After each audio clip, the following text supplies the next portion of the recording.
네, 안녕하십니까. 저는 쓰레기와의 전쟁을, 그러니까 어떻게 보면 이길 수 없을지도 모르는 쓰레기와의 전쟁을 하고 있는 슈퍼빈의 선장 김정빈입니다. 오늘은, 네, 박수 쳐주세요. 네. 오늘은 이제 스타트업 관점에서 기후위기를 어떻게 보는지에 대한 거대한 어떤 그런 것보다는 저희들이 경험하고 있고 저희들이 폐기물에 대한 문제, 그리고 기후환경에 대해서 어떻게 세상을 해석하고 있고, 그렇게 해석된 관점에서 저희가 어떻게 로보틱스 기술과 인공지능 기술을 이용해서 거기에 대한 솔루션을 만들어 가는지, 그런 저희들의 이야기를 좀 경험을 공유해 드리는 시간을 갖도록 하겠습니다. 그래서 오늘은 여러분들도 얼마큼 쓰레기 하셨나요? 저희들이 풍요롭고 편안하기 위해서 지금 쓰고 버리는 이 많은 폐기물들이 실제로는 지구 생태계에 굉장히 독약 같은 역할을 하고 있습니다. 작은 사건이지만 사실 저는 이 사진이 어떻게 보면 저희 슈퍼빈에 대한 많은 거를 설명한다고 생각해요. 오히려 저희 제품이나 서비스보다. 작년 여름에 남극의 펭귄들의 폐사 온도가 21도까지 올라가서 더 이상 이 스피시스, 이 종족이 살 수 없는 기후위기가 왔고요. 이런 것들이 어쩌다 발견되는 어떤 해프닝이 아니라 이제는 우리가 용기 있게 인정해야 되는, 그리고 눈앞에 직면한 그런 기후위기의 한 현상이라고 볼 수 있습니다. 새들 중에 알바트로스라는 새가 있는데 이 새에 대해서 짧은 영상을 하나 보실 건데요. 3분짜리 영상이지만 사실은 제가 만드는 슬라이드 10장 또는 20장 이상의 값어치가 있다고 생각을 합니다. 여러분들이 여기서 잠깐 영상을 보시면서 영감을 좀 얻으시기를 바랍니다. 영상 부탁드릴게요.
Do we have the courage to face the realities of our time and allow ourselves to feel deeply enough that it transforms us and our future?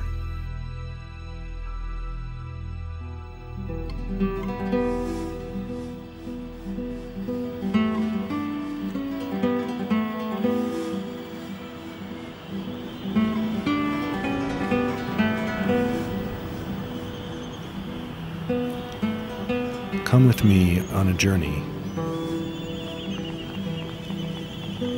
through the eye of beauty.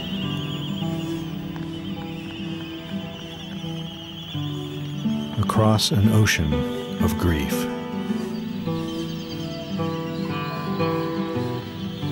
And beyond.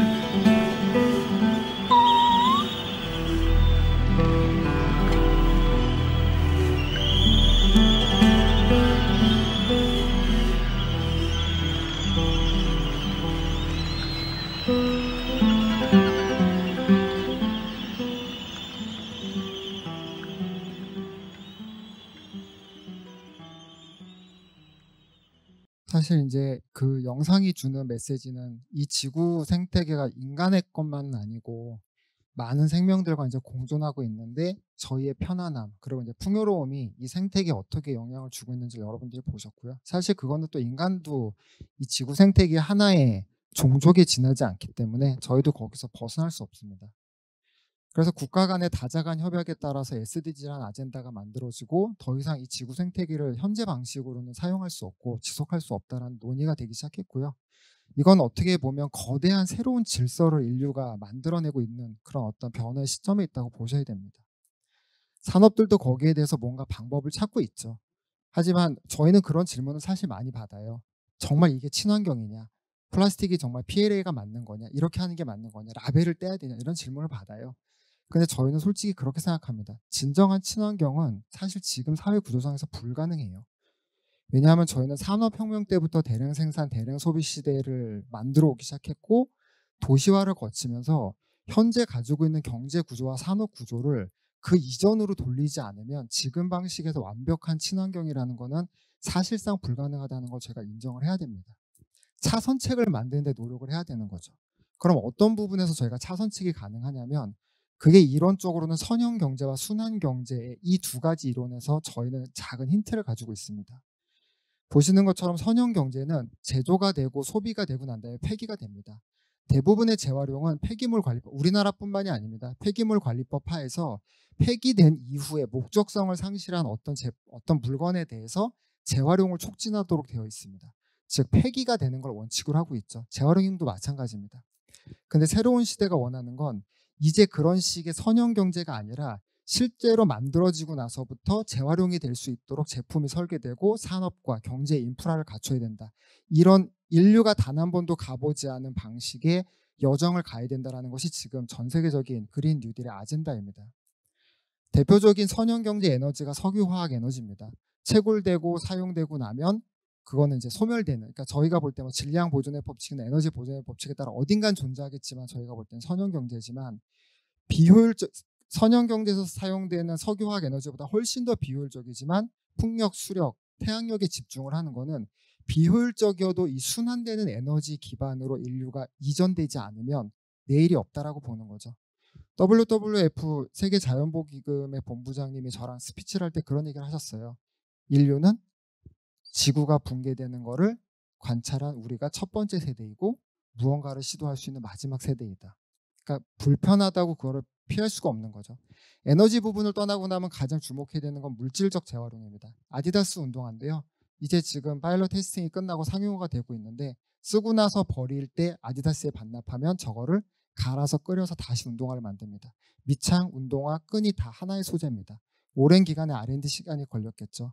킴벌리 클락, 미국에서 사용된 기저귀를 모아서 다시 기저귀로 만들 수 있는 물질 순환에 대한 기술을 이미 확보했습니다. 페트병 음료를 쓰는 많은 음료 회사들도 2025년까지 버려진 페트병으로 다시 먹는 물을 담거나 음료를 담겠다라고 비전을 선포하고 있죠. 즉 에너지 분야 이외에 물질 분야에서도 서큘러 이코노미를 형성하기 위한 많은 시도들이 있습니다. 그런데 현실은 어떨까요? 영상 하나 1분짜리도 보시겠습니다.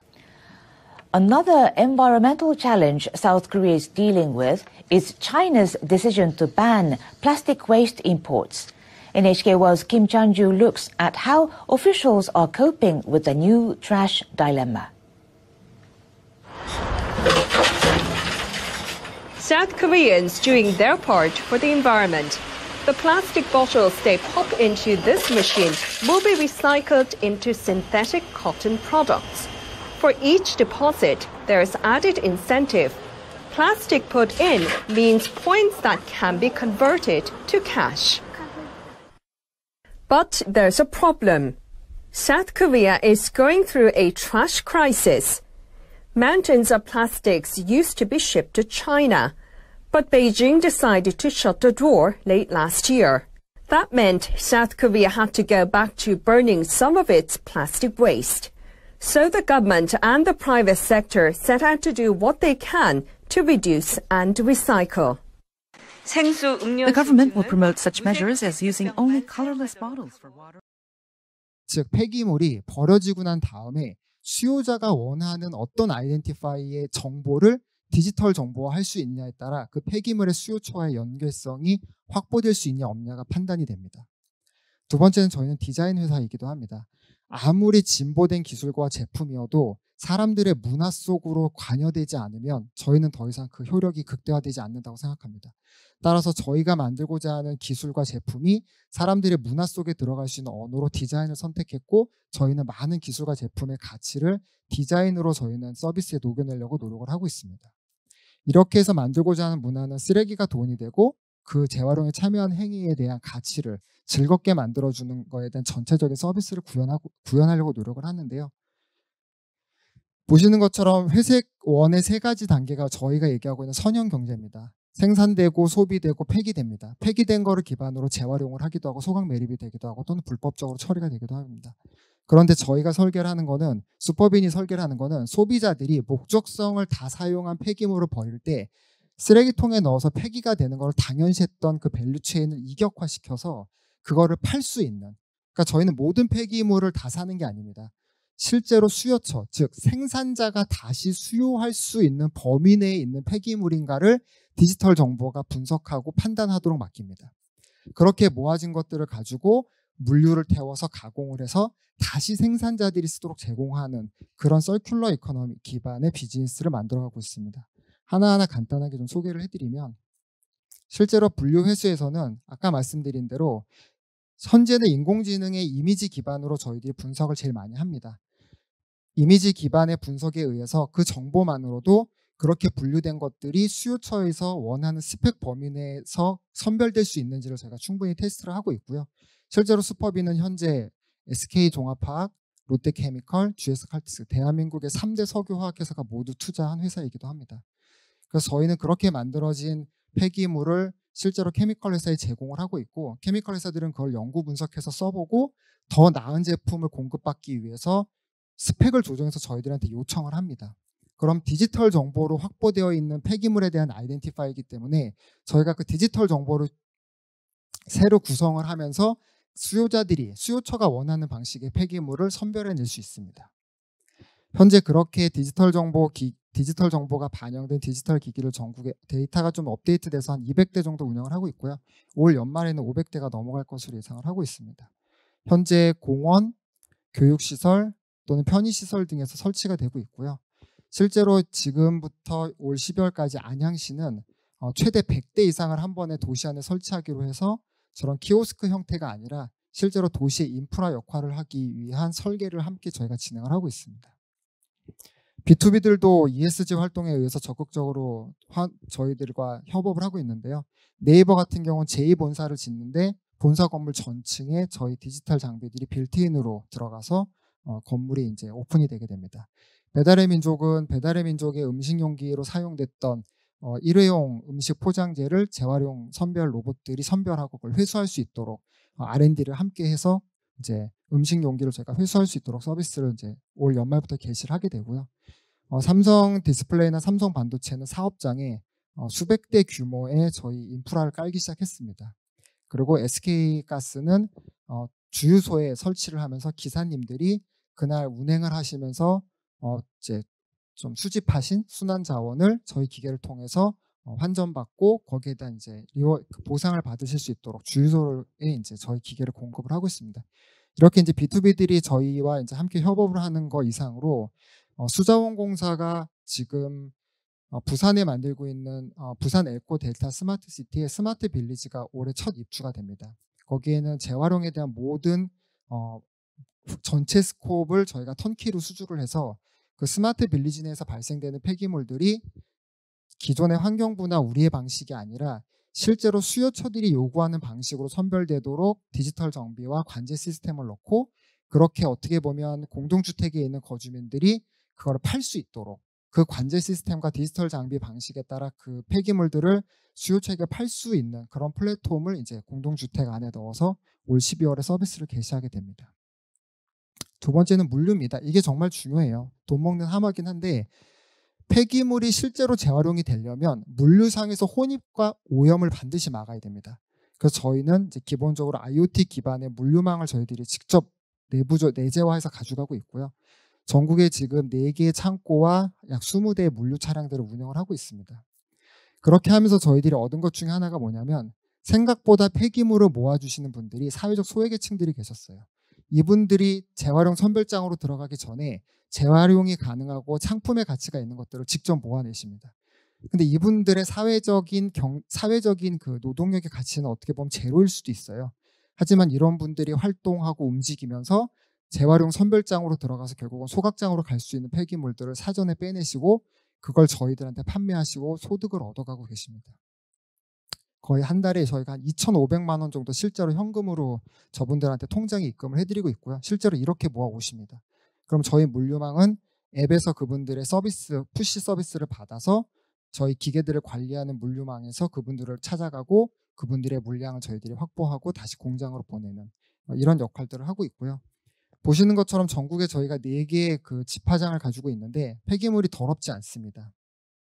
따라서 교육 장소로 가능했다고 저희는 판단을 하고 있고 거기에 이제 문화 콘텐츠를 넣어서 가족들이 찾아오고 아이들이 폐기물을 직접 보고 만질 수 있는 콘텐츠를 함께 제공을 하고 있습니다. 이러면서 그 물류망이 사회, 도시 안에 들어올 수 있고 사람들에게 혐오스럽지 아니하며 거기에 대한 가치를 폐기물과 공존하고 재활용할 수 있는 아이들에 대한 어떤 경험을 줄 수 있는 교육 장소로 쓰고 있고요. 마지막입니다. 실제로 순환경제를 완성하는데 마지막 고리는 이렇게 모아진 폐기물을 가공해서 실제로 수요처가 돈을 주고 살 수 있는 소재로 만들어야 됩니다. 이걸 저희가 이제 최근에 200억 정도 투자를 해서 화성에 4,200평의 폐기물 가공 공장 인허가를 받아서 지금 공장을 만들고 있고요. 올 11월에 준공이 됩니다. 연 2만 톤 체계의 폐기물을 가공할 수 있고 4,200평의 폐기물 중간 가공 공장의 규모는 단군 이래 최대 규모입니다. 이걸 화성시에 저희가 사례를 만들고 있는데 지금 보고 계시는 사진의 왼쪽 편이 일반적인 우리나라의 폐기물 가공 소재입니다. 저것들은 사실 고부가 가치가 안 돼요. 하지만 오른쪽에 있는 게 저희가 만든 거고 저게 섬유가 되기도 하고 다시 병이 되기도 하고 필름이 되기도 합니다. 그리고 가격은 각 적어도 2배, 많게는 3배 정도 비싸게 시장에서 거래가 되고 있습니다.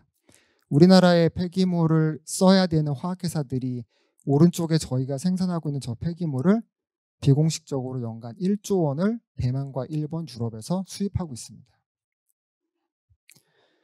저희가 이 공장을 만들면서 자랑하고 싶은 가장 큰 포인트는 화학적 공정을 저희가 배제했습니다.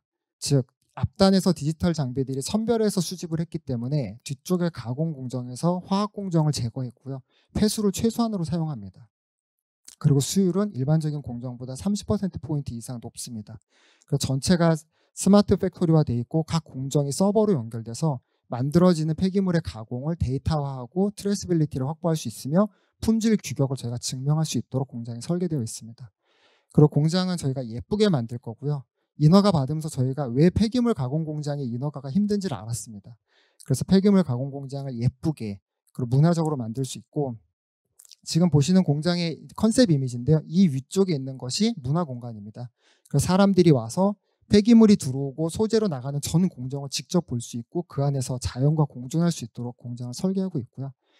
이런 전체적인 순환경제 사이클을 완성함으로 인해서 폐기물이 소재가 될 수 있고 디지털 정보 기반의 하나의 새로운 산업이 될 수 있다는 가설을 가지고 싸움을 하고 있습니다. 그래서 슈퍼비는 도시 안에서 발생되는 폐기물이 우리와 공존하는 다른 생명들의 생명을 위협하지 않도록 도시 안에서 순환될 수 있는 무언가의 인프라를 하고 있는 작은 회사였습니다. 네, 감사합니다.